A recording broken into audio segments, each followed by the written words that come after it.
Hi, guys. No doubt you've been waiting on pins and needles for what the Lord's been leading the elders to in the next 2 weeks during lockdown.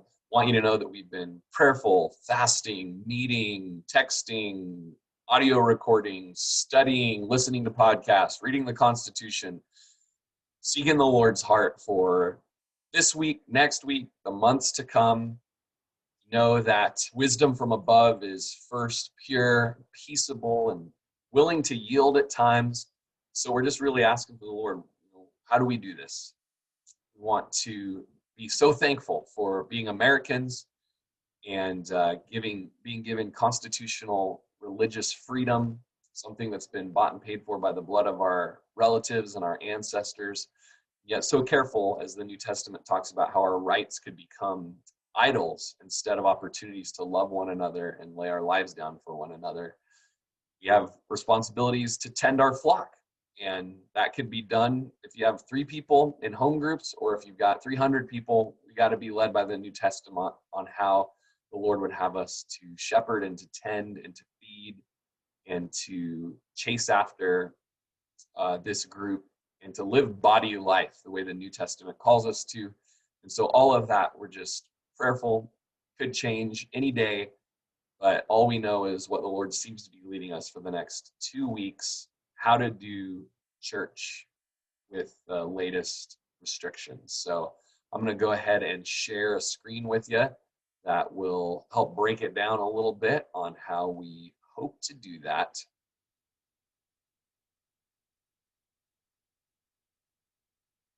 We have the Sunday service update lockdown edition, the lockdown plan. What's the plan? We're going to go to 2 services for these next 2 Sundays, have a 9 and an 11 o'clock. Kind of keep numbers smaller. We're going to have 3 sanctuaries or 3 rooms of 25 people each for each service. These rooms will each have their own times of worship. We've got worship leaders lined up to lead you into the throne room of the Lord. And after that, you're going to tune in on a screen to the message that I'll be giving probably out of the book of John.